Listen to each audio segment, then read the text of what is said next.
All right, we're in Hebrews chapter 11, and we're going to pick up at verse 13 and look at through 16 and then drop down a little bit, and you'll see why we kind of skipped there in just a second if you were not here last week.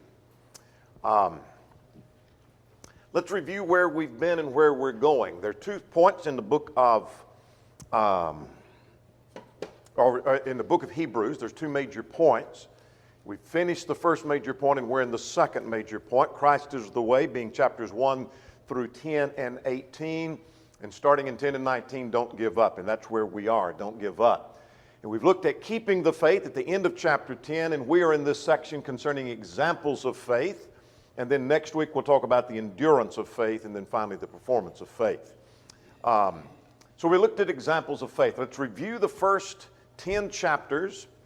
And then we will review what we saw in the first part of chapter 11. What was chapter 1 about? All right, he's superior to prophets and to angels. Chapter 2. All right, giving heed in the humanity of Christ. Chapter 3. All right, very good. Superior to Moses and don't harden your heart. Notice some of these chapters have a little combination of the doctrine and then the warning section, and we're seeing that all through the book. Chapter 4. All right, very good. Chapter 5. Better high priest. The first full chapter dealing with the high priest or the priesthood of Christ. He is a better high priest. Chapter 6 doesn't deal with that because it is an interlude. It deals with what? Encouragement to go on to maturity. Chapter 7 goes back to this priesthood and superior to the Levitical priesthood. That is, the priesthood of Christ is superior. Chapter 8. All right, better ministry and better priesthood. Chapter 9. Very good. Chapter 10. All right. Now, I don't have chapter 11 up here, but chapter 11 that we're studying about is what? What's it about? Examples of faith is what chapter 11 is all about. Now, there are 3 sections to this chapter. There is the nature of faith. What do we learn about the nature of faith in verses 1 to 3? All right, here's what faith is and the power that it has. And really, verse 1, while it might serve as a definition of faith, it is more telling us what faith does than the definition of faith. But it does tell us the nature of faith. And so we see there at verse 1, faith is the substance of things hoped for, the evidence of things not seen. If you're going to pick out a parallel verse to that in this chapter that would explain that, what verse would it be? Verse 6. So if I want to know what verse 1 is about, there is a little bit of wording there that, I've got to maybe do a little deep diving in to see what is the substance of things hoped for, the evidence of things not seen. Then I look at verse 6, and what do I learn about what faith is? Believing that He is, and yes.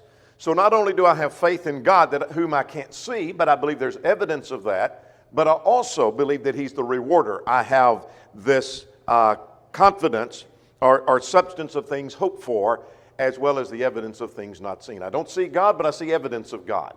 I have a hope for things that I have not yet received. And so those 2 things are involved in faith. Now what about faith's power at verse 2 and 3? Through faith, who received or obtained good testimony? All right, the patriarchal fathers, here called the elders. The elders refer to those that we're about to look at from beginning at verse 4. And you say, how do you know? Well, verse 39 points back to them. So the examples that are given in verses 4 through verse 38 are sandwiched between statements of the elders pointing in that direction, and then when we get to verse 39, notice all these having obtained good testimony point back. That must be the elders then. That's who he's talking about. So who are some of the examples we looked at last time of faith? All right, we talked about Abel and Enoch and Noah, and we've talked about Abraham, and we've talked about Sarah. Now we're ready for point F. These died in faith looking for a better country. We'll get to that, and then we'll look at Isaac and Jacob and Joseph and Moses and the walls of Jericho and Rahab, and then other general examples. And so these all serve as examples of faith. Let's get those examples, and then we'll come back to our questions. So let's start with verses 13 through verse 16, 13 to 16. Those that have been just mentioned down through verse 11, he said, all of these, let's get the wording here, verse 13, these all died in faith, not having received the promises, but having seen them afar off, were assured of them, embraced them, and confessed that they were strangers and pilgrims in the earth. All right. What are we learning so far from verse 13?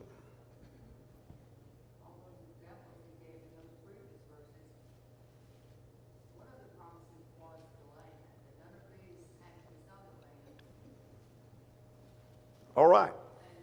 Go ahead. Yeah, and that's, I hope you paid attention to what Anna Lou just said. And that's what the point of the chapter is about, is that faith has confidence in what God has promised. So that, and all of these examples point to that, and we're going to see more of that as we go further in the chapter. But they had confidence that what God has promised He's going to give. And so tying that back and lacing that in with chapter 10, they're to have confidence of their eternal hope. And that God has promised them that, so don't give up. That's the point in the context.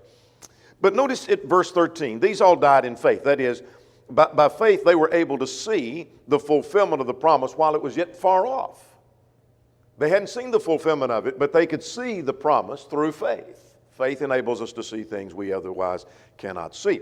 Now at the end of verse 13, they acknowledged, though they were embracing the promise, that they were merely strangers and pilgrims. What does that imply?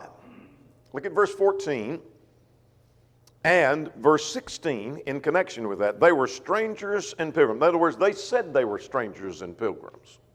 They acknowledged, we're nothing but strangers and pilgrims. Who started to say something? Go ahead. All right, means there's temporary. What'd you say? I was going to say that they realize this is not where they're going to end up. There's a better. Yeah, they're looking for something better. Look at verse 14. For those who say such things as what? We're pilgrims and strangers. Those that say that declare plainly that they seek a homeland. So anytime someone said, I'm just passing through. If somebody's traveling, forget about biblical things. Somebody comes through and you say, well, do you live here in town? Do you live in Tennessee? And he said, I'm just passing through Tennessee. I'm just here for a little while. What does that suggest to you? They're going somewhere else. They're not staying here. They're looking for something different, something better, or whatever. All right, when someone here on earth says, I'm just a pilgrim and a stranger, he is declaring, verse 14, that I'm seeking something better. They declare that they seek a homeland. Now, we'll come back to verse 15. He goes on to say that they desire a better, that is, a heavenly country. That is, even those who had not received the promised land, by saying they were strangers and pilgrims, were saying they were looking for something even better than the promised land. Does that make sense? Now let's footnote here. Now I don't mean footnote if you're following in the workbook. This is not in the workbook. But I want to footnote here, and that is there are some commentators and some Bible students that talk about during the Old Testament period, they had no concept of eternal life. That didn't come to the New Testament. They had no concept of a life beyond. Do you believe that? I don't believe that at all. Not at all. They did have the hope of something beyond the present.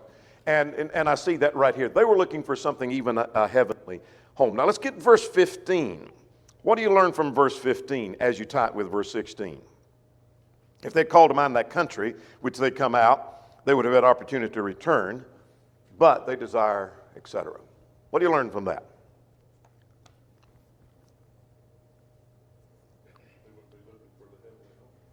All right. If they had considered the land where they were going the total fulfillment of the promise, and they had thought about the land from which they come, They might have gone back, and they had every opportunity to do that, which shows that man is a free moral agent. They could have, if they wanted to go back, God would let them go back. Just go back. You just don't go to the promised land. But they didn't, because they were desiring something far better. Does that make sense? So their faith enabled them to see the promise of the coming land, but also something far beyond that. And if they could see that, we ought to be able to see that. And faith ought to enable us to keep pressing on. Does that make sense to you? So these all died in faith, not having received the promise. That is, they were not even in the land, but they were not only looking to the land, they were looking beyond the land. Does that make sense? How far faith enabled them to see. They could put on the focus glasses of faith, and they could see the promised land, and they could see beyond the promised land. And they saw even more. All right. Now let's go further. Let's talk about Isaac, verse 20. And so we're not skipping, if you were not here last week, we're not skipping 17 to 19. We dealt with that with Abraham last week. So let's jump on down to verse 20 now and talk about Isaac. By faith, Isaac blessed Jacob and Esau concerning things to come. All right, where's that found? Where's that story found? Genesis 27. You might want to turn over to Genesis 27 just briefly, and let's get what he's talking about in Genesis 27. The story is found beginning at verse 26 down through verse 40. But the point is that Isaac blessed Jacob and Esau, and the blessing came particularly at verse 27 to 29. And so let's get that. We won't read all of that. But he came near and he kissed him, and he smelled the smell of his clothing. And so he said to Isaac said to Jacob, surely the smell of that of my son. And now at verse 20, therefore may God give you the dew of the heaven and the fatness of the earth.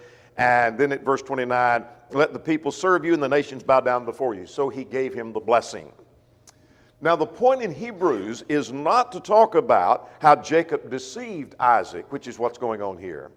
And he blessed Esau, and blessed Jacob, and he took away Esau's, the blessing was intended for Esau. But what's the point?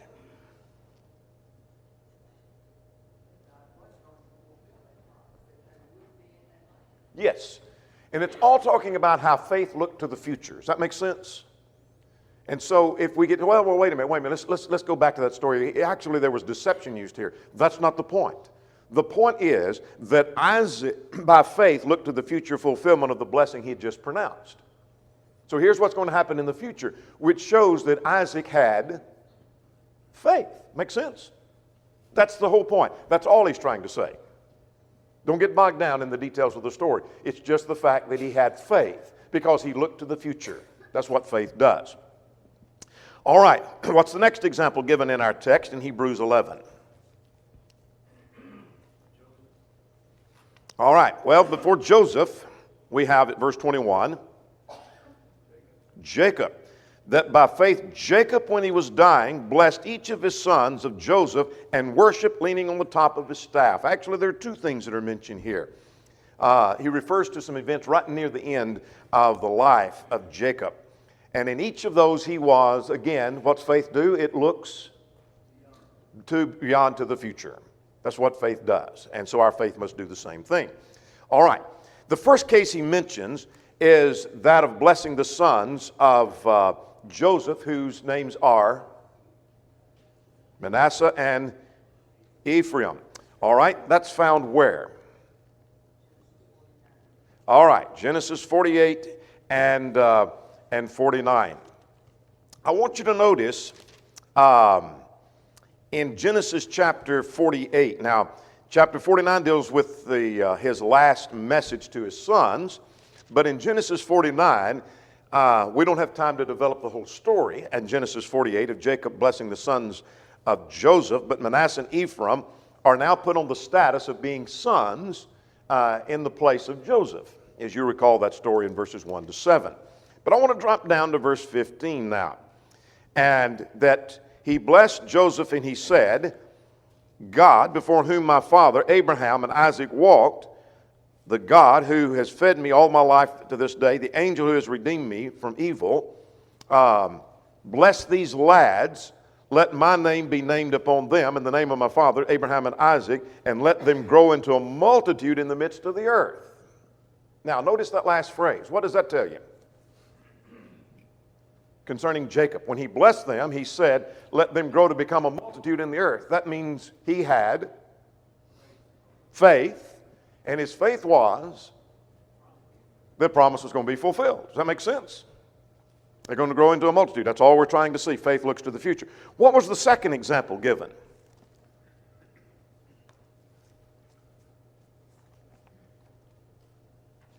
Back in chapter 11 and in verse 22, or verse 21, that he worshiped.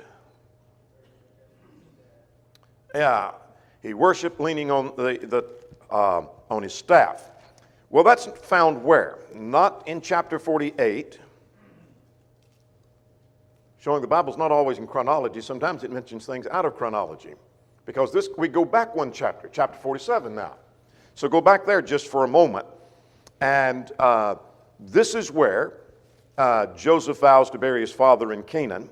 And notice at verse 31 that Joseph swore to his father that he wouldn't bury him in Egypt. And he bowed himself on the head of his bed. The King James, the New King James says at Genesis 48 verse 31. The leaning on the top of his staff is a quotation taken from the Septuagint translation. The word staff can mean bed. So he was leaning on the head of his bed when he said that. But the point is that his leaning on the head of his bed demonstrated that he had faith. That's all he's trying to do. What's the next example given?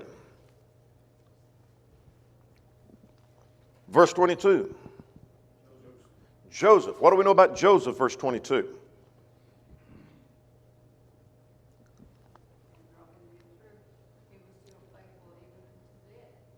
All right. You still faithful unto death? It was a really big deal, burial in Egypt. That was their whole focus for their whole life.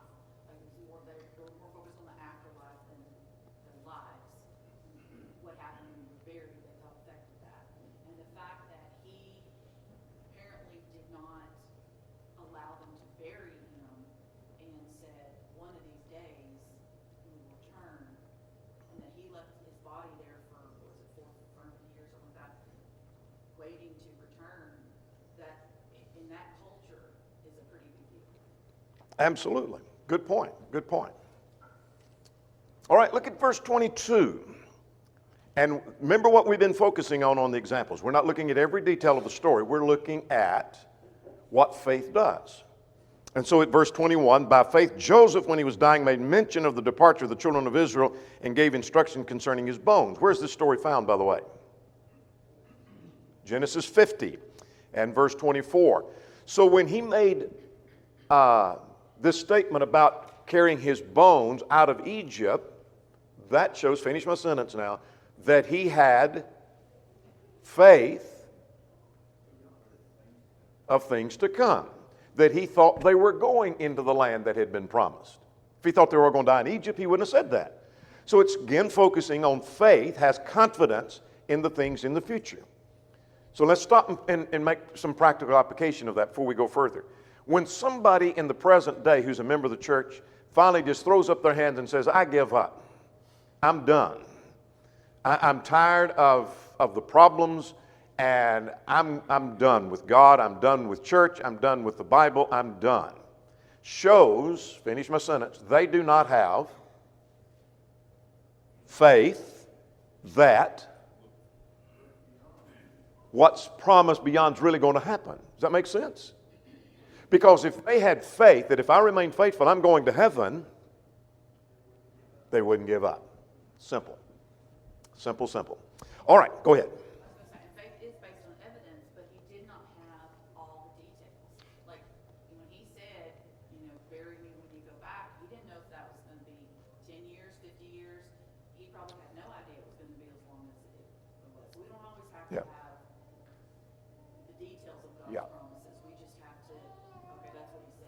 Good point. I don't have to know how God's going to do something. God says he'll do something. How can God do it? I don't know. I don't care. He just said he would. And I have confidence he would. That's a good point. I don't have to have all the details because there are things I don't know all the details. And there are things where God has told me I will never know all the details. Job, for example, never knew the details, never found them out. Interesting story. All right, now let's move and talk about Moses. Now, there are three things about Moses, or five things that are mentioned here about Moses that I should have had on the screen there, but we'll go through these. There are 5 points he says about Moses, all of which points to the power of faith. So here's the first one. So if you don't have the workbook, you can follow along, and I'll mention these. You may want to write these in the margin of your text. At verse 23, by faith he was hid for 3 months. That's probably not talking about his faith, but the faith of his parents. His parents acted by faith. So in the life of Moses, even in his childhood, his parents were acting by faith. So what do we learn in verse 23? That he was hidden 3 months by his parents because they saw he was a beautiful child and they were not afraid of the king's command. In other words, they were seeking to save Moses' life because of their confidence in God. Exodus 2. Make sense? All right, that's the first of the 5. Here's the second of the 5. Found it verses 24 through 26. He chose the people of God rather than the people of Egypt. So, let's get verse 24. That Moses, when he came of age, about 40 years old, according to Acts 7:23, if you want to cross-reference to that, when he was about 40 years old, he faced the choice, and so let's get verse 24. When he came of age, he refused to be called the son of Pharaoh's daughter, choosing rather to suffer affliction with the people of God than enjoy the passing pleasures of sin. Now we'll get verse 26 in a moment. What are you learning from that?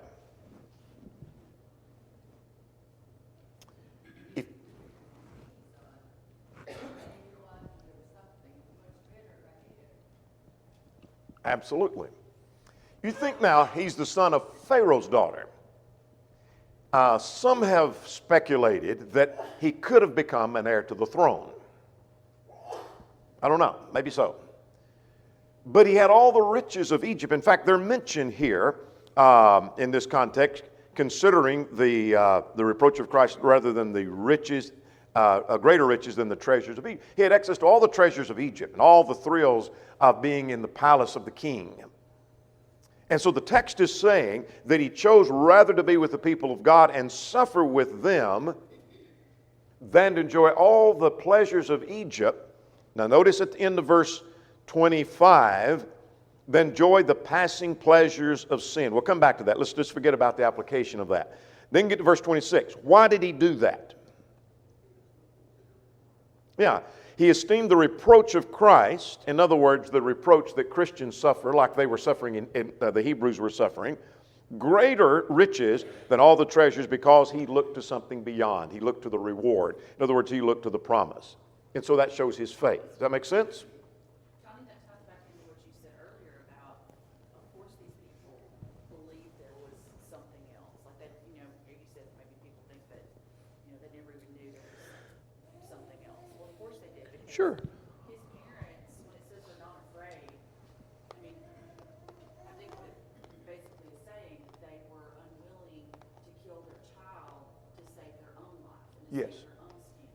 Yeah. And in his case, he's unwilling to Yeah. train his people, whatever, to accept those riches. So there was something that they were making that sacrifice for. Absolutely. So They had to have some kind of knowledge of or faith, which is the same. the fact that he recorded all these promises and recorded the story, how would he have, if he didn't know that, Yeah. how would he have been able to do it? Absolutely. Good point. And another note, which Melissa just mentioned, that they were not afraid of the king's command. I think that the point of that is not that they were not afraid. If they were not afraid, why did they hide him? It means that they had greater fear of God than they did the fear of the king. And so the same thing is true here. The persecutors' pressures coming on have greater fear of God than you do of the persecutors. Same thing in Revelation. Domitian is pressing hard, but have greater fear of God than you do of Domitian, is the point. All right, here's the third now let's go back to I said we'd come back to verse 25. What do you learn about the passing pleasures of sin? Your translation may word that different. Practical. I'm just looking for a practical application of that. Yeah. Does sin have pleasure? Sure it does. Can sin bring a thrill? Absolutely.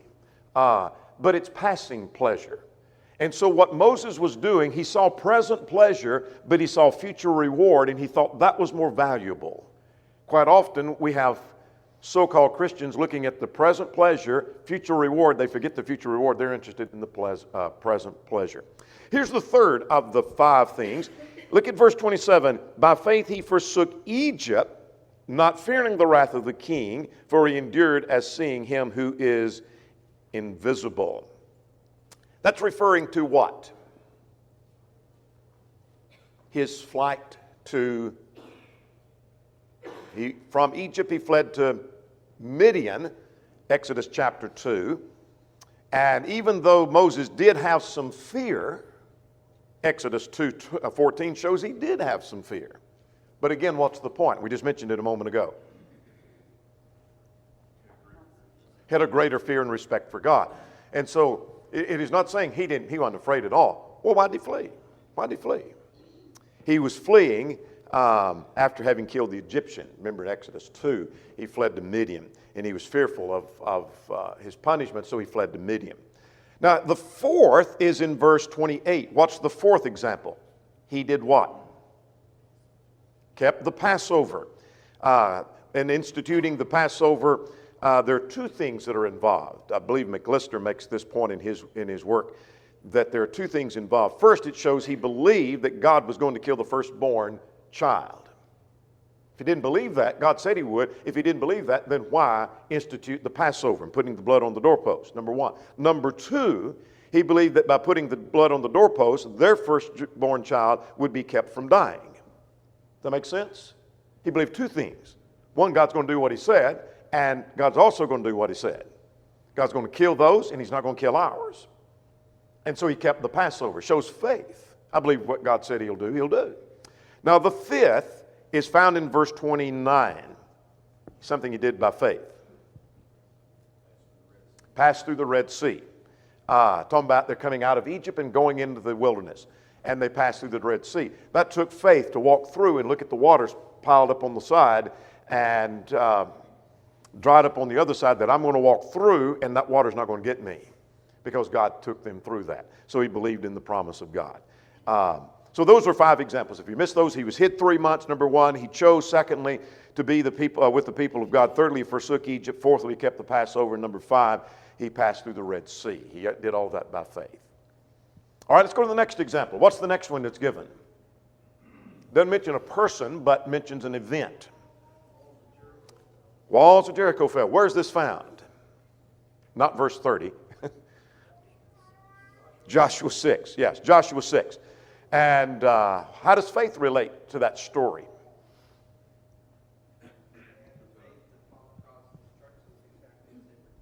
Yeah, which seemed, from a military vantage point, kind of silly, didn't it? March around the city and blow the trumpets and shout.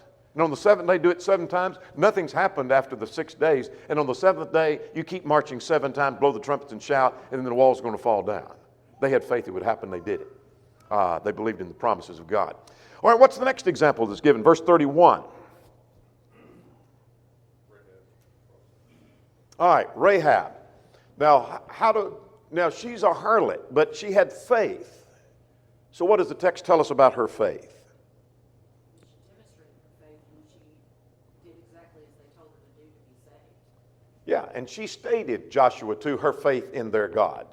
And she did exactly and followed the instructions, and by following the instructions and submitting, believing that what was promised was going to happen, she then was saved.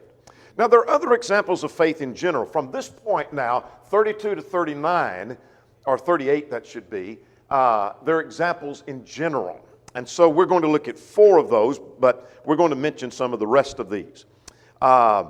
There is, for example, he said, what shall I say more that time would fail to tell of? In other words, we could go on to mentioning, the case of, and the case of, and the case of. So let's look at these. First of all, there's Gideon, found in Judges 6 through 8. There's Barak, who is found in Judges 4 and 5, again out of sequence. There's Samson that's found in Judges 13 to 16. There's Jephthah found in Judges 11 and 12. There's David found in 1 Samuel and 2 Samuel. And there's Samuel that's mentioned, and we find him all through 1 Samuel. And then the prophets in general, a number of prophets, perhaps encompassing them all. Now then, after mentioning these various examples, saying this is kind of a sampling, here's more, he mentions a number of things that were done through faith. And we're going to focus on four. We'll read all of them. But they, who through faith, they subdued kingdoms, they worked righteousness, they obtained promises, they stopped the mouth of lions, is the first of the four I want us to pay attention to. What are some examples of lions and mouths being stopped? I can think of three. The most obvious is Daniel in the lion's den. That's an example. Daniel 6:22. Can you think of another case where someone was able to deal with a lion? David in 1 Kings chapter 7, 1 Samuel 17:34. Samson, Judges 14:6. So who is he talking about? Probably Daniel, but maybe these others are in mind. It was through their faith they were able to stop the mouths of lions. Let's go further. They quenched the violence of fire. That's the second of the four I want to mention. Can you think of an example of that? Shadrach, Meshach, and Abednego, and Daniel 3.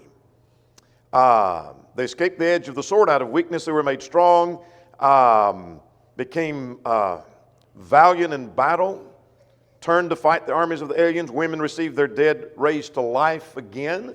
That's the third of the four I want to mention. Can you think of an example? Yeah. And Elisha as well. That's the first example. 1 Kings 17 that Annie Lou mentioned.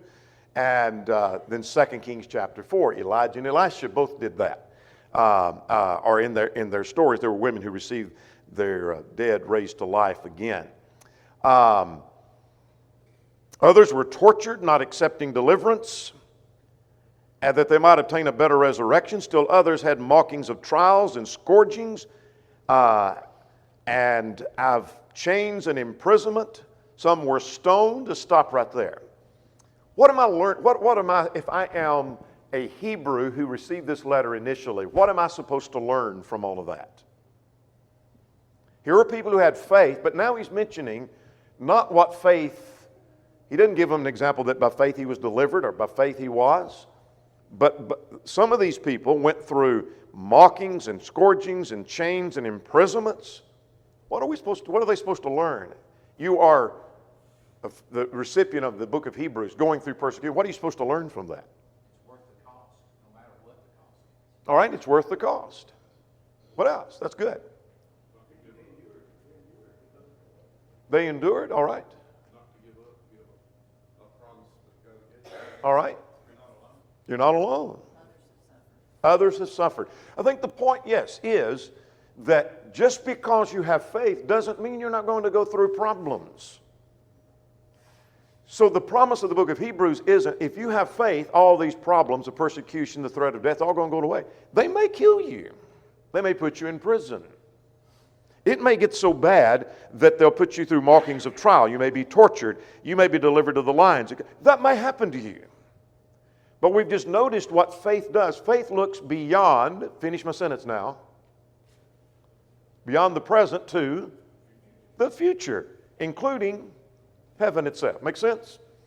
Well, let's go to the next. And the fourth of the four things I wanted to mention, they were sawn in two. Who is that? We don't know for sure. Tradition says that Isaiah was killed by Manasseh and he sawed him in two with a wooden saw. Now, I don't know about you. I've been cut with saws. But I'd much rather be cut with a sharp metal saw than a wooden saw. Sounds like it's torturous. And there's one commentary on it that not just in half, but they might have sawn you lengthways. It takes longer. Much worse. So is that who he's talking about? I don't know. Perhaps. When we talk about Isaiah and in introductions to Isaiah, almost everybody points that history says, tradition says he was sawn in two and they allude to this passage. Maybe, just maybe, that's what the Hebrew writer had in mind. They were tempted, they were slain with the sword, they were destitute, they were tormented, of whom the world is not worthy. They wandered about in mountains and dens and caverns, etc., caves, etc. Now then, let's get to verse 39. Now, those are all examples that he's talked about. Now, the last section of the chapter is, we have something better, and there's 2 points to be made here, and hopefully we'll have a minute or two for some practical things for us all to mention. But verse 39, they did not receive the promise, and then verse 40, God provided something better for us. Let's get those 2 verses and see what they say. Look at verse 39. All these, that is, all those just mentioned, from Abel all the way down to the last one, having obtained a good testimony, tie that with verse 2, as we did earlier, through faith did not receive the promise. In other words, even though this had been said and this had been done, and they had great examples of faith, they did not receive the ultimate promise, which was the Messiah coming. They never lived to see the Messiah. Make sense? They never lived to see the Messiah. But God, having provided something better for us, that they should not be made perfect apart from us. What's that mean?